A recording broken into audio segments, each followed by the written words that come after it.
Good morning and welcome, listeners, to another episode of Rise and Scale. We're your hosts, Jason Amato and Brandon Stowe. How are you, Brandon? I'm doing good. I'm doing really good. All right. Quick technical thing that we need to work out right now is for some reason. Oh, there we go. I need to go ahead and add me to the live.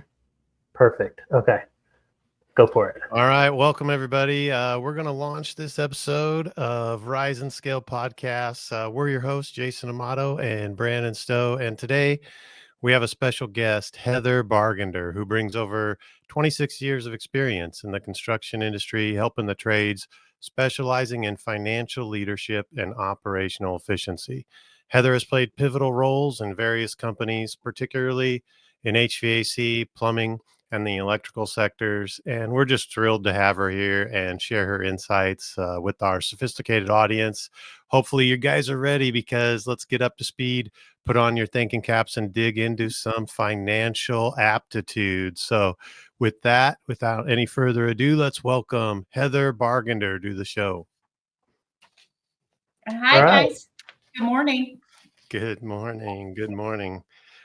So Heather, let's go into your background a little bit. You want to give us a little bit of an introduction, just who you are and the journey that you've undertaken in the trades industry and what led you to financial leadership?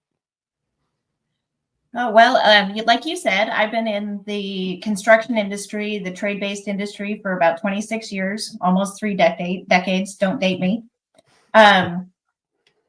I started out in commercial construction back in the late 90s and have worked through my career in financial management and joined the HVAC, plumbing, and electrical space a little over 10 years ago, and have really enjoyed all of the people that I've met and the people that I've been able to help, and the growth that I've been able to help some of my clients and my own company and my friends to better understand their financials so they can better manage their business and kind of be able to have the empowerment to move their businesses the direction that they want to see it.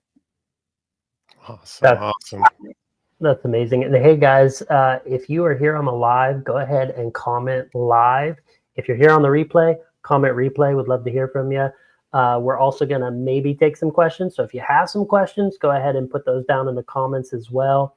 Heather, I'm so glad that you're joining. This is an episode that I've actually been looking forward to. For those of you who don't know, Heather is an analytical wizard. So, the term CFO, a lot of people have some, confusion about it or whatever. But I mean, long and short, Heather, it just means Heather's super smart. She knows everything. And she knows how to diagnose and scale a business, especially in our industry. So, Heather, I'm super glad that you're here today. Look, we've got a range of things to talk about today. There's so many things happening in our industry, from the refrigerant changes to efficiency and operations, creating action plans for 2025, and so much more. So we've got a lot to get into. But how are you feeling today? Great. Yeah, I'm really excited. Thank you for inviting me to be on the show. I always like the opportunity to bring value to somebody who is maybe looking for a nugget of knowledge that they don't have an answer to. Well, you've shaped so much in the financial strategy in the trades, and where you've been and what you've done and who you've helped.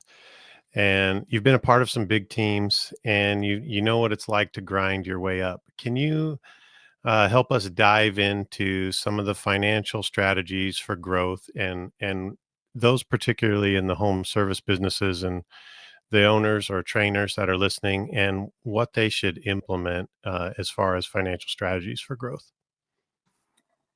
Yeah, absolutely. I think the two biggest things are setting a defined plan that you can actually commit to as far as a revenue budget, and then being able to understand and manage your KPIs.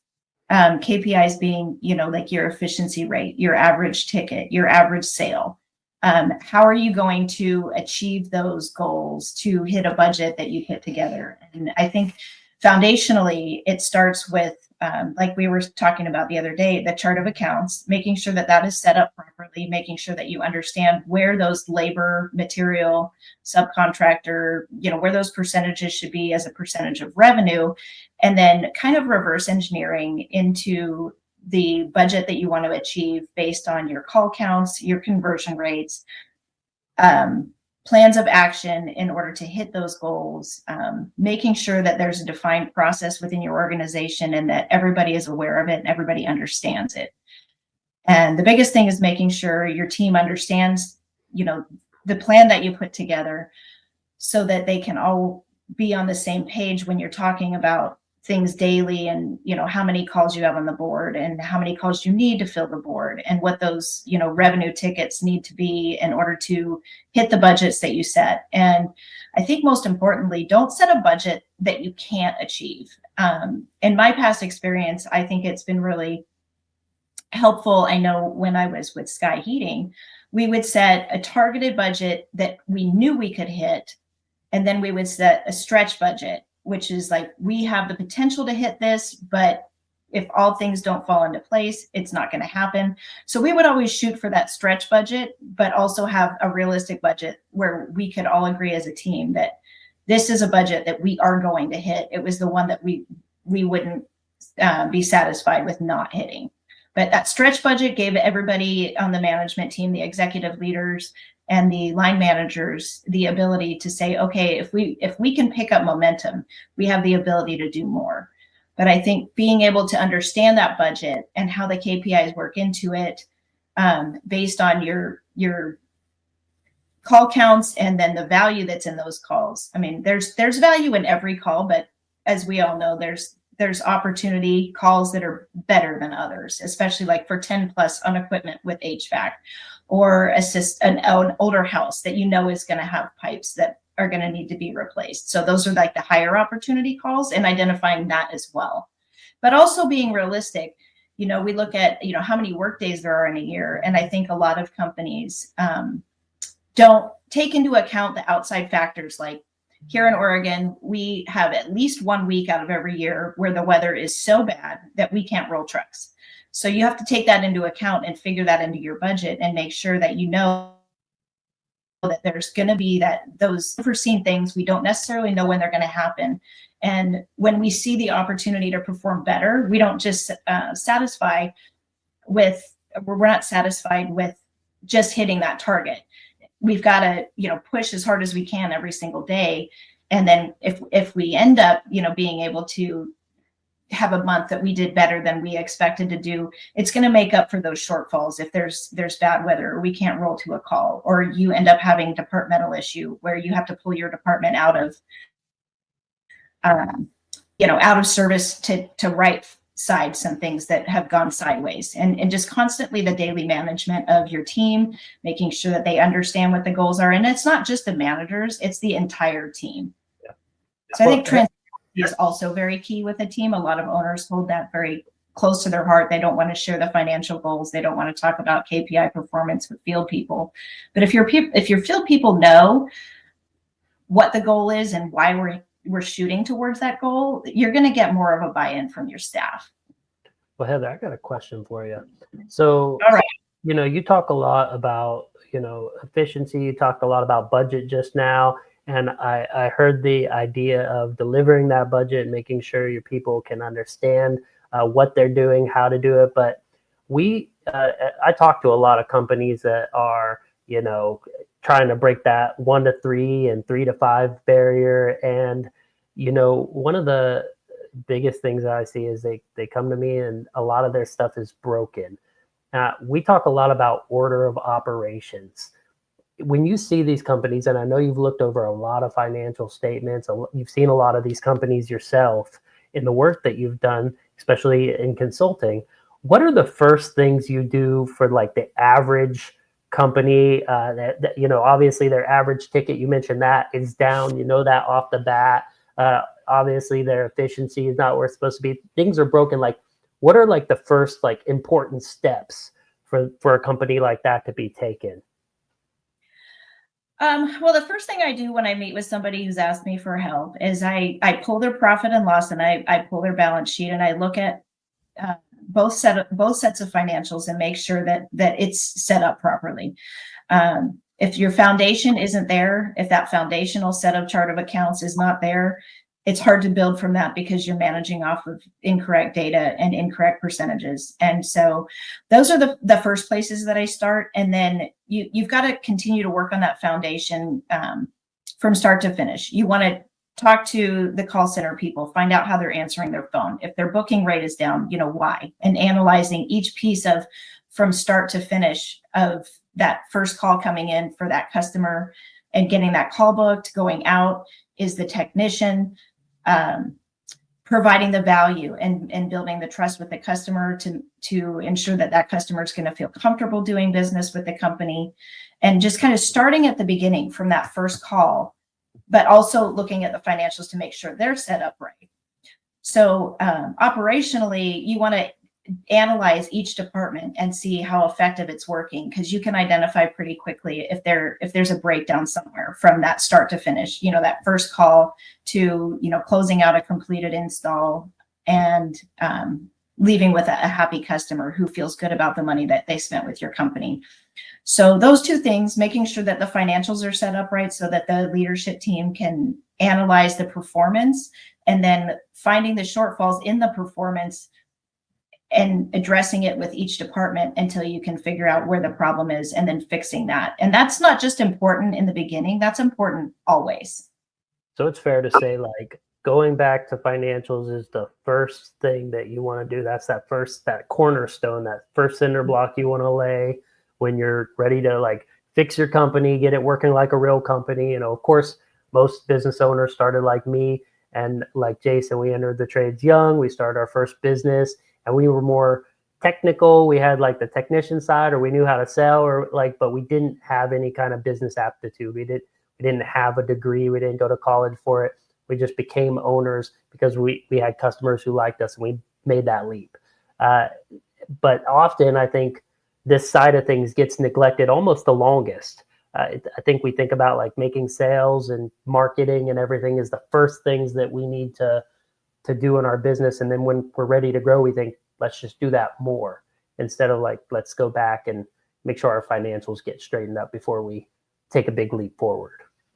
Well, the marketing piece, I mean, every piece in a business is important. If it wasn't, we wouldn't talk about it. But the financial piece is probably the one that I find, anybody in accounting or CFO is being paid a salary, and you're not generating any revenue. But in order to manage your business effectively, if you don't have proper financials that are giving you the reporting that you can analyze how your business is doing, you're going into it blind. And so is the marketing piece is really important. Having a good staff that you trust is really important. That conversation with the customer when they first call in, that's really important. And all of these things are super focused on building a good company. But if at the end of the month, you have no idea whether you won or you lost, you're kind of going into everything blind. And that's why I focus a lot of my discussions so much on financials. Well, aside from the financials, let's say when you get your chart of accounts all repaired and everything's looking at, you can actually make actions on the data now. All of that looks good. What are the top 3 things that you're seeing that are broken, aside from that we need to repair first in a company? Like, what are the big things that companies get wrong all the time? KPI wise, number wise, however you want to look at it. Financials is a big one. I would say culture. And I know that in the last 5 years that a lot of companies in our space have spent more time than ever focusing on culture. But if your employees don't know the why, and they're just coming to work for a paycheck, you aren't going to get the performance that you get out of somebody who's really bought into the goals and the dreams of the company. So culture is a big one. And then complacency. We've always done it this way. This is, I don't know why it's not working anymore. And the opposition to change. Our industry is changing rapidly. I can tell you, you guys have been in this industry a long time, just like I have. In the last 5 years, we've seen a huge shift in the dynamic of how we run our businesses. You're talking my language now. So let's take a step back here for a sec, because we're already probably not even 15 minutes in, and we've already went quite a bit deep into how much we can deliver here in the next 45 minutes in just 1 hour.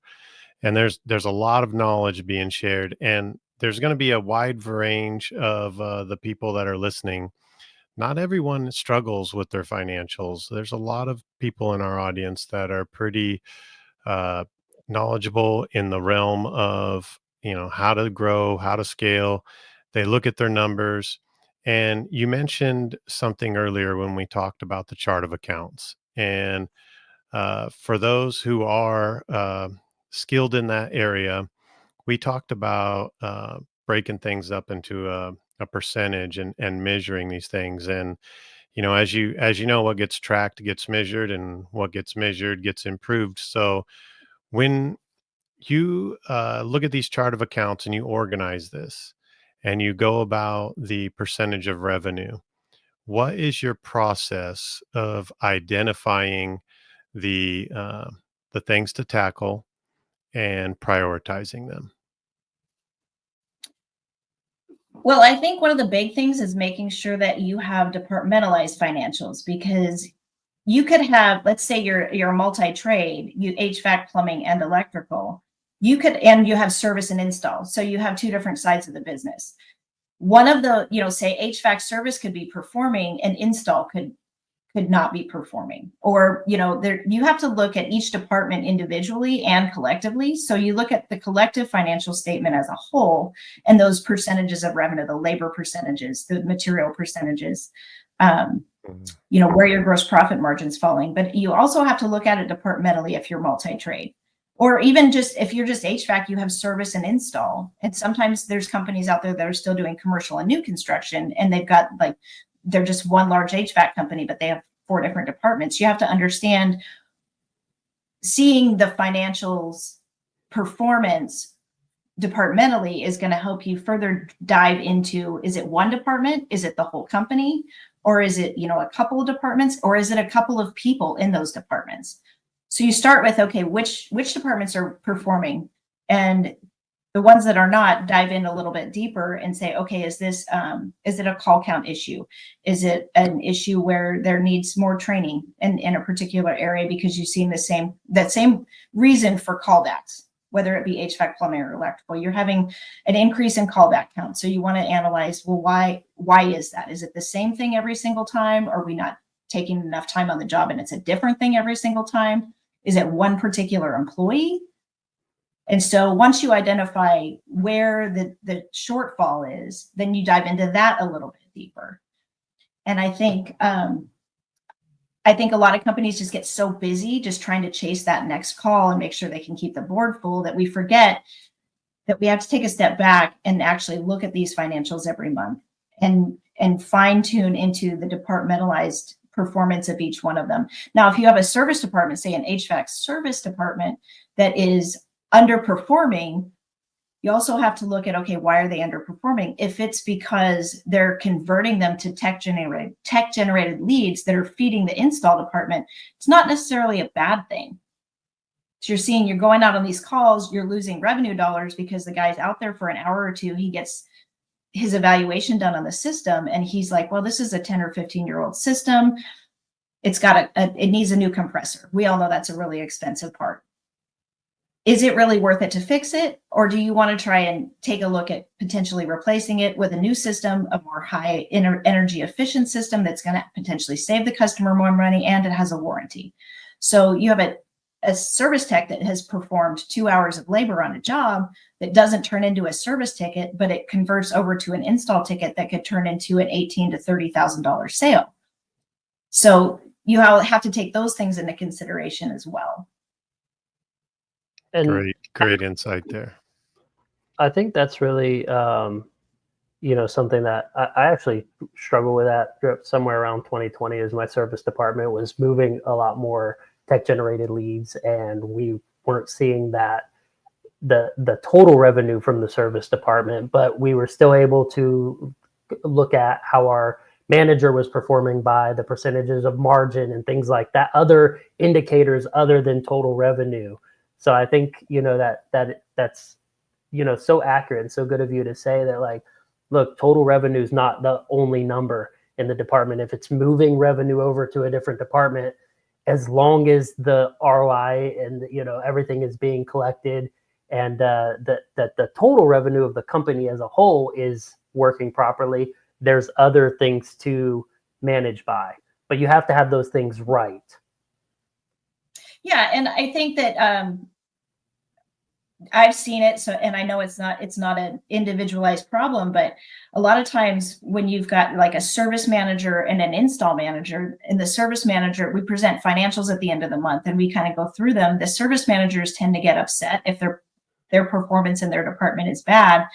And one thing that I really like to emphasize is, if the performance in the service department is bad because they're converting it to the install department for higher average sale tickets, they're not losing.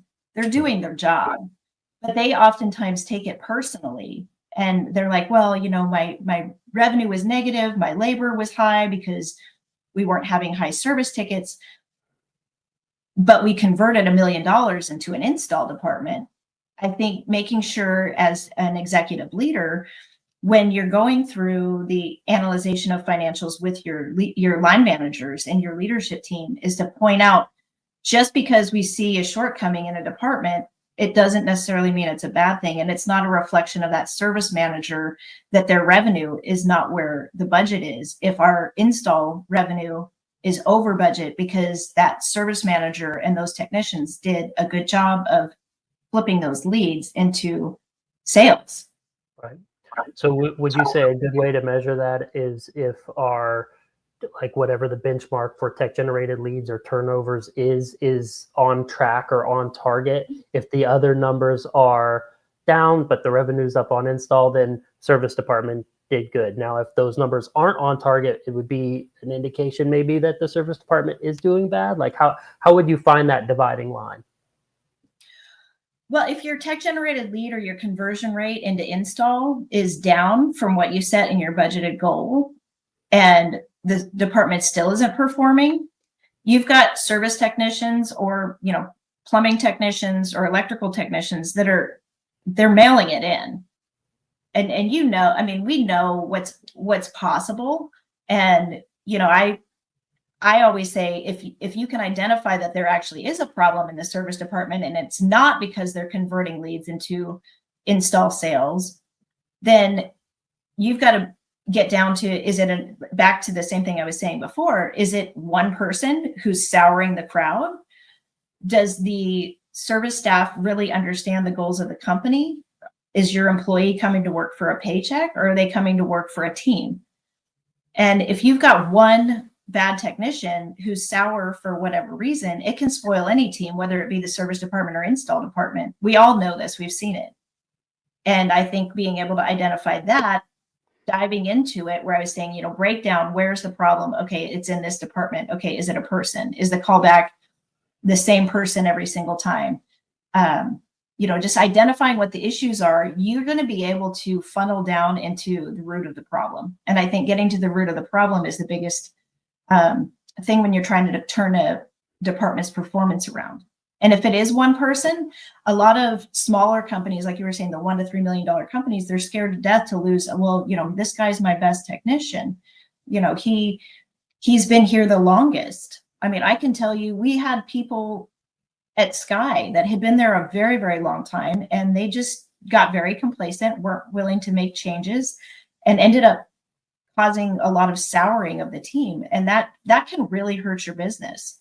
And then, you get rid of that person and you see morale just shoot up. And then all of a sudden you fix the performance, and it wasn't a training issue. It wasn't, a call count issue. It was a person who was souring your team. So I think being open-minded to really dive into the reasons behind these things and getting to the root of the problem quickly is going to prevent a long-term, decline in performance of the business. She is serving it up, folks. She's serving it up. Look at our audience is sure getting something out. We're halfway through, and you could almost run some of your financial department off what was said. We should take a moment to show our coffee mugs. Look at Oh let's yeah, show. yeah. I asked Mary whose Oh, was better here, but we've got actually 3 in the contention. So yes. Cheers, morning right. peeps. So for those that are watching the recording, we started early in the morning. For those who are watching live, we can get to some questions. We'll do maybe at the end 5 or 10 minute Q&A, or depending on how many questions we get coming in. So give us your questions, and we'll even follow up if you're watching the recording. And I'm sure Heather will chime in as she sees the comments come in. But let's take a moment. Now, we talked about the craze of the era in private equity, and we didn't want to spend a whole lot of time talking about PE specifically, but it has entered our industry, and these owners are some of them exited at a high point, and some of them might have taken some deals where if they had some uh, financials that were a mess, they might have gotten a better deal if they knew what was going on. One of the things I want to get into later is the fractional CFO and how to transition that. But let's talk specifically about how to prepare your financials in a way for which, if you were going to sell your company or perhaps entertain an equity purchase and valuation, and that way these owners don't get bit. Let's give them something to arm themselves with on the upside here, so they have something to look forward to in their planning for 2025. Yeah, absolutely. This is a great topic. As you both know, I've been through it. We all know, and it's not just our industry, but I'm going to start by saying business owners historically and frequently will run personal expenses through their business. That's fine if that's the way that you want to run your business and you don't ever plan on selling and you don't really care about the value of the financial statement that you're presenting. I see it all the time, but that is the number one thing that is going to bite you in the ass if you go to try and sell. If your percentages are too high in your materials because you bought personal stuff for your home as the business owner and you just ran it through the business, that is hurting your actual ability to manage the true KPI of your business. Mm-hmm. And private equity, that is one of the first things that they will dive into. Now, there is a thing when you go through a very, very stringent period of due diligence where they look at everything with a microscope, and then you present all the data and all the financials and all the transactional things to the broker or to the third party that's doing the analytics of the business, and they want you to identify things that you would call an add back, which maybe weren't things that were personal expenses, but were things that, were like a one-off that you did in your business, where it wasn't part of the daily operations. It wasn't part of running the business. It was, like a one-time thing that you decided to do for the team. So you have to identify those things. But my biggest thing is you will get a higher multiple on your business if they can comb through your financials and they are clean. There's nothing funny in there. You're not paying somebody's grandma who worked there 10 years ago. You don't have additional people on the payroll that really shouldn't be. There's a lot. I mean, the number one thing that I can say is if you are planning on going for sale, you've got to make sure your culture's there, because one of the things they're going to ask you is how many people have left in the last 5 years and why. And if they have left because they were disgruntled, if they left because, things were not good, that counts against your business, versus somebody that said, hey, my mom's getting older, I'm going to move out of state. Your employee didn't leave because they were disgruntled. Your employee left because they had a life change for themselves personally. And so, those aren't necessarily negatives against your business. But when a private equity or anybody doing an acquisition, whether it not be private equity and it's just you're acquiring a smaller company and doing kind of a tuck-in, they want to know the answers to those things. They want to know what they're buying, because the liability is going to quickly transfer to the new owner. And so culture is a big thing. If you walk into a business and they're doing a ton of revenue, but you've got an owner who's a tyrant and the employees are miserable, that's not going to count well for you either. And you're going to have an issue with like retention after the sale. Who's going to stay? You're always going to lose people, whether it's an acquisition, through another trade partner, or an acquisition through private equity. People get scared. They don't like change. Like I was saying before, they don't like change. Some people are just going to leave because they're just like, I don't know what's going on. I don't know what's going to happen. So be prepared for that. Whether you're the acquirer or you're the acquiree, you're going to lose some people. But I think business-wise, as an owner, if you're wanting to sell your business, make sure all your ducks are in a row, and you can't just start focusing on it when you decide you want to sell, because they're going to look back 3 to 5 years and they're going to have a lot of questions. And when you think that you've answered all the questions, they're going to ask the same questions again a different way, just trying to trip you up to see if you're going to give them the same answer, or if you truly know the ins and outs of your business. So if you are thinking of selling, clean financials, solid culture, and make sure your ducks are in a row, because they will spend hours and days and weeks asking you the same thing over and over again to make sure they're getting the same answer. So I see you coming back a lot from, financials, culture. And, one of the things that's kind of always been a question for me is like, a lot of people talk about culture and have a good culture. And I think to a lot of business owners, that means like they take it to mean like, let's make our office beautiful. Let's go and put like an arcade machine in the corner. Like, let's have a beanbag chair. Like, all that is great. But like, from an analytical standpoint and from that CFO perspective, what is culture to you, and how are you looking to measure that and analyze that in a company? I know you talked a little bit about turnover, making sure that, the average age, how long you retain your employee, but like, how do you kind of quantify that? I think it's knowing and making sure as a leader that your employees can trust you as a business owner. I mean, their livelihoods are dependent on the decisions that we make as leaders. If we screw up, it could hurt them. As a business owner, the employees, their livelihood is dependent on whether you can ensure the business is going to keep moving forward and is successful. And one thing I think we've all done it. I've done it.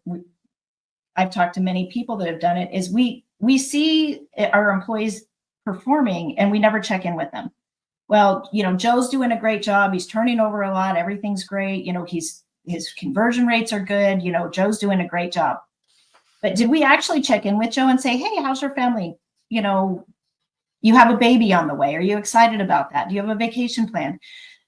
Bringing that executive level management down to a personal level where your employees feel like they can come to you and talk to you is so important, because it lets them know that you're not out of touch with who they are.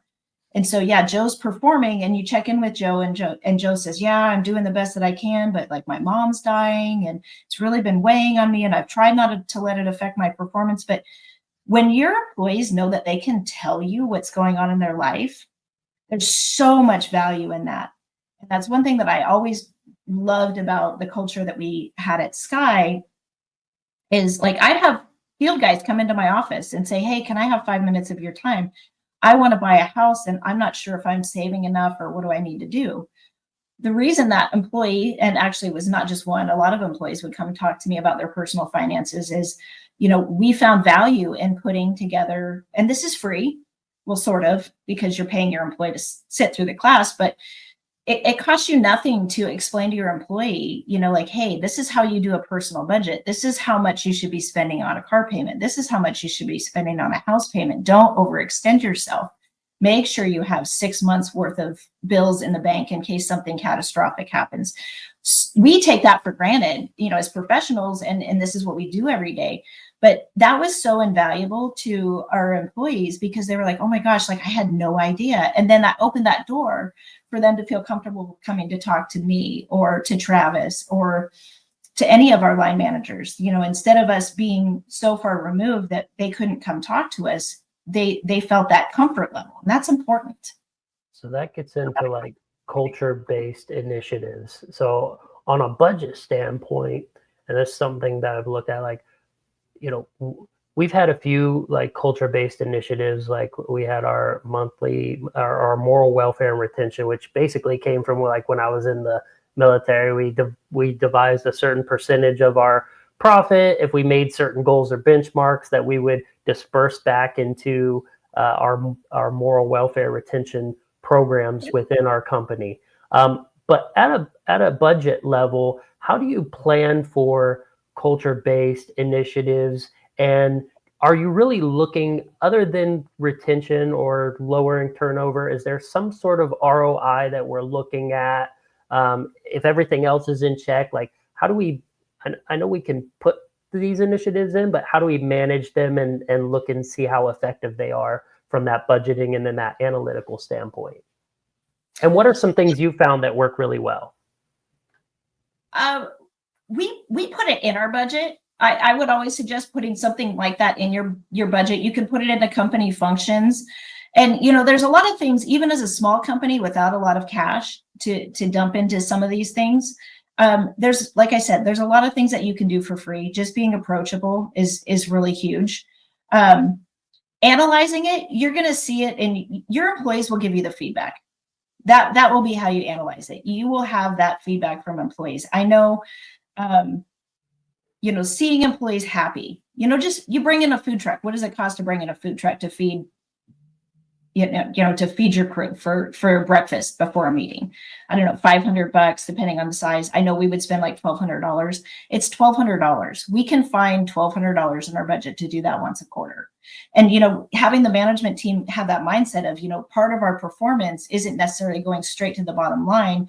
We're going to set some of those wins aside so that we can celebrate with our team, because who got us there? The team. Who's our biggest asset? The team.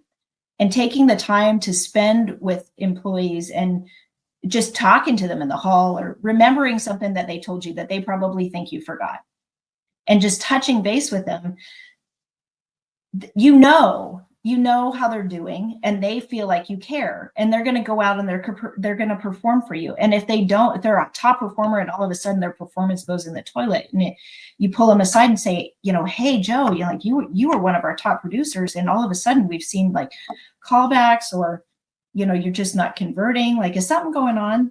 Is there something that's weighing on your mind? Which is why we also wanted to do this series of financial and personal finance classes for them. Because if you've got an employee who doesn't know how to not live paycheck to paycheck, who does not know how to budget, they're not worried about the customer and taking care of the customer. They're worried about, am I going to make enough money to cover my rent?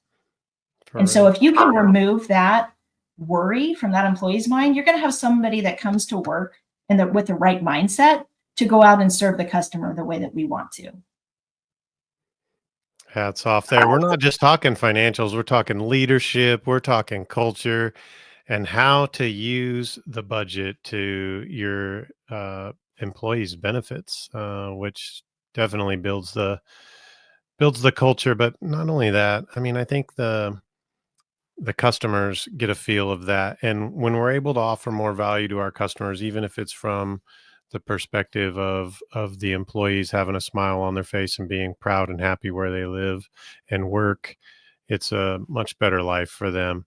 We talked about the T's into the fractional CFO and what that is, and there are some owners out there that might know what that is, but there might be a majority of people out there that maybe they put their financials off, or they dread putting it together, or maybe they're not the type that, get the bank statement as soon as it's released and go through it, enter it on the, the 5th or the 6th of the month. And maybe there's some people that aren't even doing daily entry. Can you talk to us, Heather, about the role of a fractional CFO, what it is and what that position can do to help businesses, and how you're using it to help others? Yeah, absolutely. I love this topic because, like you said, a lot of business owners don't even know what that is. So it's very important, I think, to have somebody, whether it's a bookkeeper or a mid-level accounting person, entering transactions every day, taking care of the day-to-day business, making sure that the credit cards are reconciled, the deposits are made, and everything like that. We can get a month closed out, but a lot of times a business owner doesn't realize that there's more than just reconciling statements to closing out a month. We've got to make sure that there is accrued payroll in the month so that you're not overstating or understating your performance.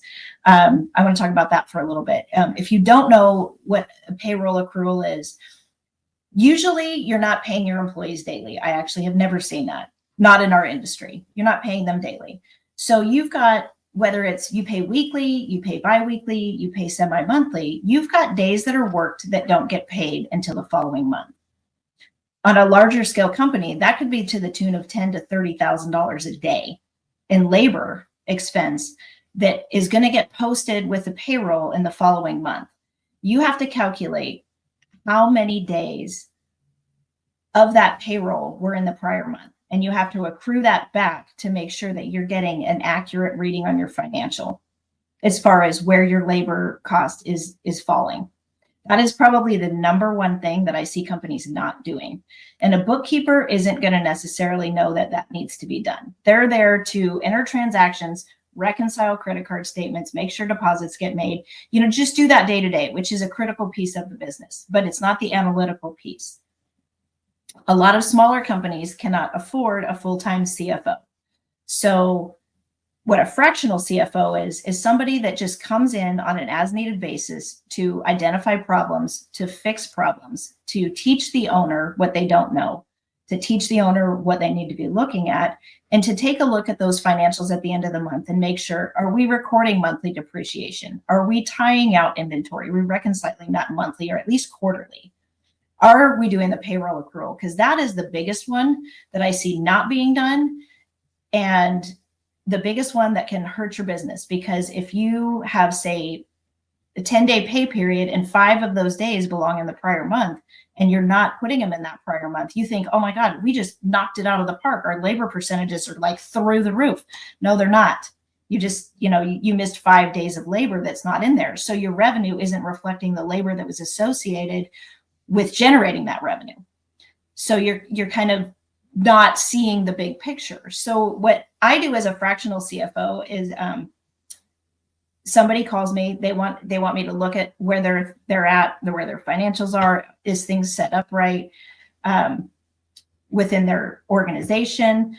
And I can go in and answer some of those questions on a fractional basis if the company isn't large enough to have a full-time CFO.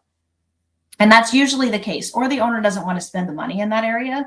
So what a fractional CFO can do is just come in, like I said, on an as-needed basis and look at issues and offer suggestions and training and pretty much anything that a business would need that they don't necessarily want to invest into a full-time employee. When is it appropriate to get someone like a fractional CFO in your company? So you started a company, you got a couple of employees, you're getting there maybe to the 1 million, 2 million, you're starting to stress, you're the firefighter. When is it time to think about CFO? Like at what point in the company?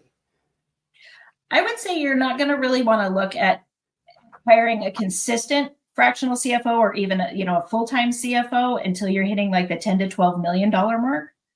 But even a small company for fractional CFO, if it's a $1, $2, $3 million company, you wouldn't need too much of my time. If you just want to have somebody come in, a fractional, me or somebody else, come in and take a look at things, maybe 2 or 3 hours a month. Once things are done, I can give you pointers. You can kind of work it in. That's the advantage of fractional CFO. You can take as much of it as you want and kind of manage the cost of that until you get to a size where you want to have somebody like that on staff full time. Now, in my full-time role with Sky Heating, I did more than just CFO work. I was complete oversight of the business, planning for growth and expansion and logistics and how we were going to do that. And I provided a lot more, but Sky was $25 million when we sold it. So, companies that are not of that size might only need somebody 20 hours a week or 20 hours a month. And you can get that. Boom. There's so much here. Heather, you're knocking them out of the park, really. Can't really say how awesome this is because people, they get a little scared of financials. And when I say people, I'm generalizing, obviously, but we're in a industry where there's a lot of blue collar and like less white collar, so to speak, where these are, a lot of tradesmen, not as many businessmen and women. And when you come and look at this now, we're seeing a more diverse sector of people, highly educated group that has come in these last 10 years. And they That is very and they're sharp. So let's do a little bit on that transition there, going from the tradesman to the businessman. And I'm speaking. Well, I've been asked to speak for a private equity group that is. They have about 20 owners that are going to be at this convention, and they're bringing their top people that are going to listen to me and get advice on growing and scaling. And when you talk to these people, I know what it's like to prepare something for this. And so let's say we are talking to the ones who are sharp and they're on it. And how would you say to get them to the next level? We're talking about the next generation of tradesmen and home service business owners who are going to elevate their company and position themselves to exit. What would you speak on from a financial perspective to that group and how to give them an advantage? Back to the thing that I said when we first started talking, make sure the foundation of your financials is in place. Like, you don't want to be going backwards and fixing financials once you've made that decision. I think making sure that foundation is set before you even start thinking that, and then make sure if you are an owner that wants to grow, scale, and then exit, have a plan in place, because you will have to figure out who is going to replace you. As like the president or CEO of a company, if you're leaving, somebody has to take that spot in the company. So identifying that person early. And on that note, Heather, let me interject real quick here. What is your dashboard? What are your indicators? Like Brandon mentioned these top 3 things, but when you pull a report and you identify something to fix, what is your process for these people monthly and quarterly?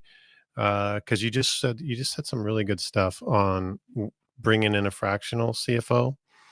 And how to utilize that time on a fractional basis. Let's say we have that meeting and the first quarter bombed. What's the indicators here that we look for to recover? Well, figuring out what the issue is, and usually, I would say more often than not, it's either a conversion rate issue or it's labor overage. Labor is not being managed. Yep. Yeah. Because those guys are going to go out there, and if they think they can milk the clock and you're not managing it, they're gonna do that. So we're into gross margin. Are you diving through the receipts there and the time sheets, the software, and everything else? Once I identify where it is, so back to looking at departmental financials and what those labor percentages are, if they seem really high or if the material percentages are high. Another thing that is important is tying out that inventory, because I've seen inventory put in cost of goods sold when it should have been capitalized. Well, Well, I can just So say, you're basically overstating your material cost, and you can see that looking at the percentage of revenue on That's a the good point. profit and loss. Mhm. when I was a technician, I definitely remember this, and especially working in the Pacific Northwest, and where we were was Astoria, Oregon, which I know Heather has some ties to this place too. This is a shared heart place that we have, I think. But I did a lot of service work there, and our distributors are all in Portland, where you are. And one of the things that I went through a lot as a technician are these phases of like burnout. And so like when you talk about like culture and like billable efficiency and making sure that, that the labor's right with the techs, and if they'll milk a call, I think a lot of us, people who were technicians or are technicians who might be watching are shaking their, like, yeah, that's definitely true, because I can't tell you how many times I would walk into a house and it's like that 800th furnace in a row where I could look at it. I know it's a bad condensate pump or some small, silly little issue. And, I just go in there and kind of milk that call out because I know I've got, potentially 10 more calls on the horizon. We have what's in our truck, and our parts house is 2 hours away. So, I've definitely been there in that truck sitting there frustrated. And when you tie it back to culture, back when I was a technician, we didn't have all this like check the heartbeat of your technician and make sure that they're doing well and all the things that you mentioned in the last 30, 40 minutes here. And for us, it was more like, bootstrap up and get back out in the field. And it was more like your person in the office was more just like yelling at you, like, why aren't you getting the calls done? You got 4 more calls to go. Like, get to it, wham. And see, even like, what was it? Little over 5-6 years ago, we were still doing that. Yeah. That's why I was mentioning, like, it's been in the last 5 years, we've seen a huge shift in how we're running our businesses culturally. But we used to be like, oh, okay, Joe in the field is super quick and he's fast. So instead of appreciating that and valuing that, it's like, well, this technician can only do 3 calls a day. Because why? Because he's milking the call. Yeah. But Joe can do 7. So let's just put 7 calls on Joe, time in, time again. And then Joe starts feeling like, okay, well, the harder I work, the worse I get treated. So I'm going to stop working so hard, because they don't feel like they're being appreciated for the value that they're bringing. And so we've changed that. If you're still putting 7 or 8 calls on your technician a day, and it's not like a weird, super hot day in the summer, if you're doing this consistently, you are failing your team. And I will say that 100%. When you overwork the person who performs the best consistently, you're not winning. You're telling that employee that the harder they work, the more value they're bringing, the more money they're making the company. You're just going to keep pushing them, and you're never going to pull back and say, you know what, you've been working so hard the last 3 months of summer, we're going to give you a week off, like an extra week off. You put in so many late night calls. You generated so much revenue. You didn't have to do that. We told you we're only going to give you 3 calls a day. You said, no, give me 6. You performed on every single one. We told you, and you have to manage that too, because what's the other side of that? Okay, well, Joe really likes money. He's young. He's got a young family. He doesn't mind putting in the hours. He's happy to do it. But guess what? He's a human being. And after Joe covered 6 to 8 calls a day for 3 months in the summer, what's going to happen? Even if his mindset is straight, you as a leader have to see he's going to get hurt because he's tired. He's going to get hurt. He's going to be so tired at the end of summer if you have burned him out that bad. Even if he's good with it, even if he's like, no, I love the money, his body can only take so much, or her body, whether it's a male or female. But we talk about getting in addicts and that kind of thing. You can only work like that heavy and hard for so long without having a break. Your body's going to shut down and tell you, like, you're going to slip and fall. You're going to hurt yourself. And we don't want that either. So that's also something to recognize as a leader, and make sure that your employee, you say, you know what, Joe, I know you've been working, day in and day out, but we're going to give you the weekend off. We're not giving you any calls this weekend. I know you love the weekend calls, but you need to take a break. And just identifying that, because sometimes your employee won't do it. I know I was guilty of it. Travis would have to say to me, Heather, you got to take a break. You're working too many hours. Yeah. So this is all great. It's been a fast 55 minutes, and as we wind down, we want to probably get there's about 5 or 6 hellos and then a few comments, and so shout out to the people that are watching and gave their comments. Mary Tracy's loving it. She talked about it falling under culture. Travis French said good morning. Trust you guys are having a great week. Happy Friday. And then we have a couple of good questions here too. We have this one right here is a more of a comment, but people are really liking how you talked about culture, and then we had the HR guy chime in and said service versus install revenue shifting. Topic is why I built my pay structure around employee participation in each job, which lead gen, sold by, and work done, as opposed to what department each employee is actually in. You want to comment on that, Heather? I know HR guy very well. Mhm. I don't know his pay structure, so it's hard for me to comment on it, but actually I would like to discuss Awesome. Yeah, and that with so, him. He's talked yeah. about it for years, but that pay structure, but it was what we had was working, so we didn't change it. But I did that with Ian and figure out, how that relates to what we've been talking about this morning. Okay, very cool. Brandon, you want to read Mary Tracy's question? Yeah, do I actually want to read it? I think you might find She it. said she's big on culture. She thinks it's one of the best investments a company can make, but it doesn't show up as a profitable investment. How would you measure the importance of culture in the analytical atmosphere? What's your measuring stick? Well, your measuring stick would be probably more around, I mean, yeah, you can't put a dollar amount on it, but happy employees are going to perform better. So if you've got a team that's happy and not disgruntled, they're not out in the shop complaining or bitching about another call, that's one way to measure it. Also, what's one of the biggest things we've been fighting in the trades for the last 10 years? Labor shortages. If you don't have labor shortages because your employees are going to the supply houses and talking about how awesome their employer is, I know that we had this at Sky. We had a little bit of a hard time finding employees sometimes, but we got so many new hires from our own employees going to the supply houses and they're happy. And then you've got disgruntled competitor employee over here who is saying, God, why are you so happy? Like our job sucks. I don't know why we picked this career. And he's like, oh, not where we work. And we would get so many new hires and referrals from just conversations that happened at supply houses about how awesome it was to work for Sky.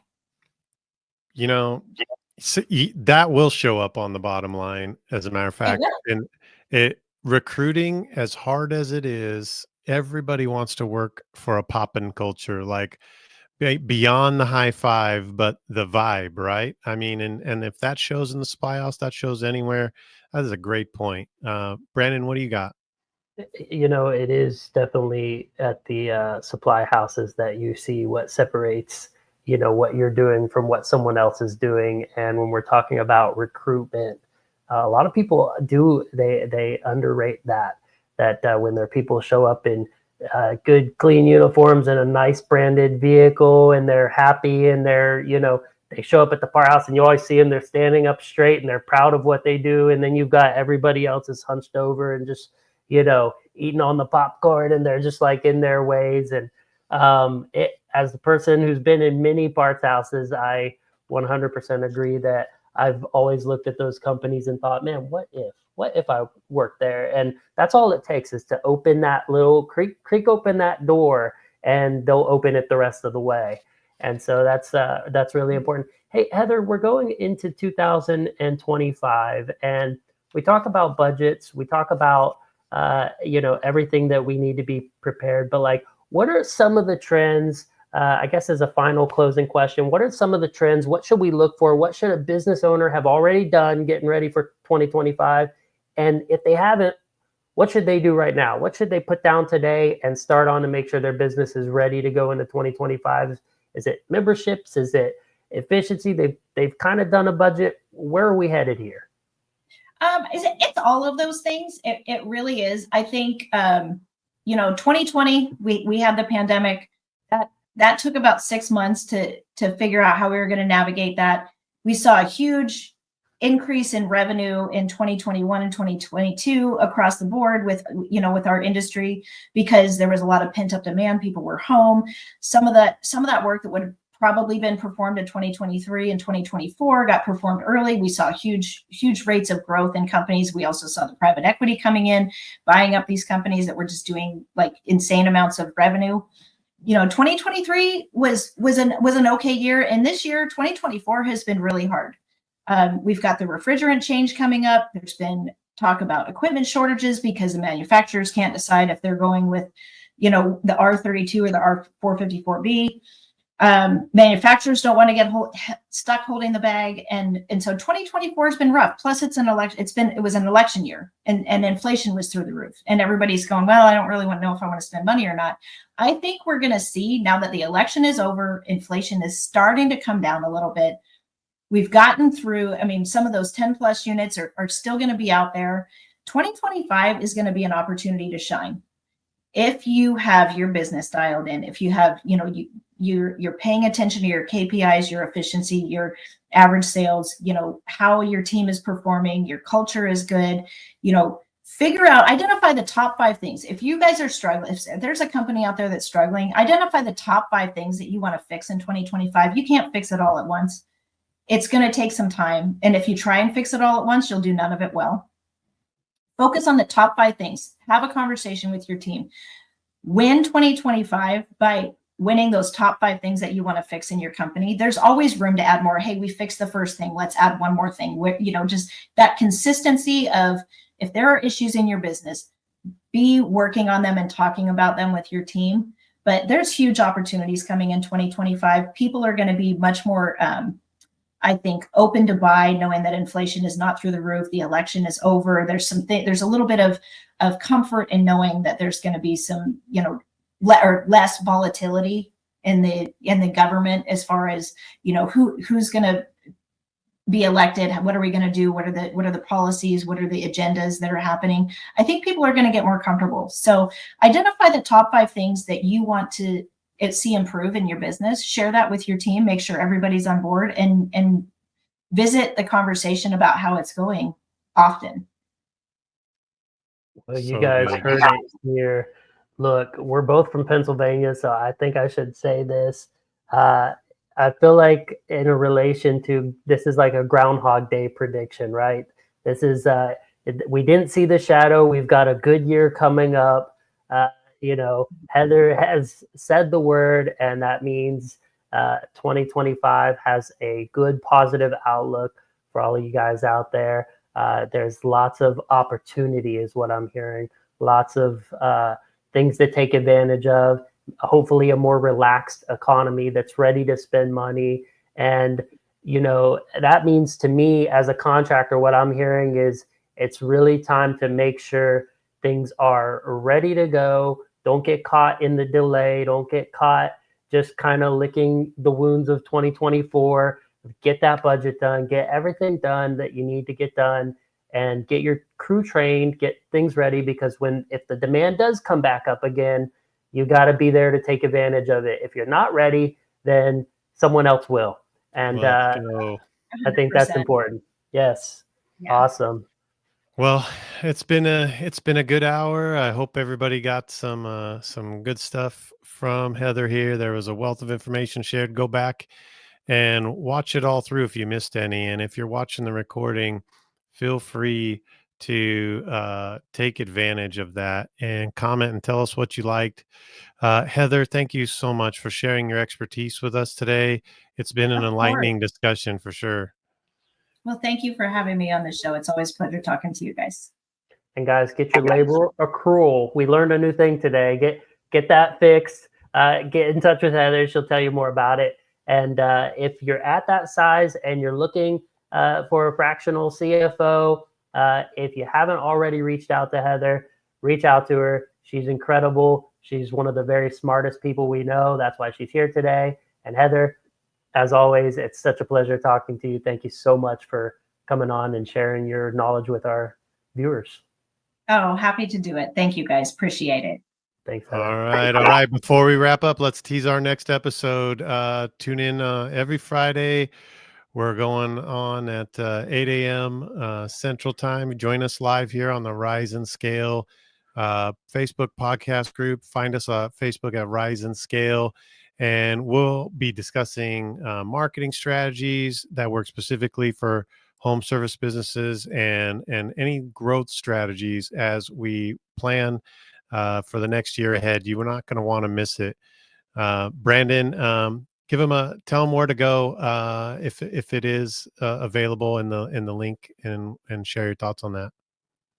Yeah, so I just want to say next week we have a great guest, he's become a super close friend, I think, of both of us, Jason. And he's a guy who's got incredible experience and knowledge. Him and his wife are both industry experts.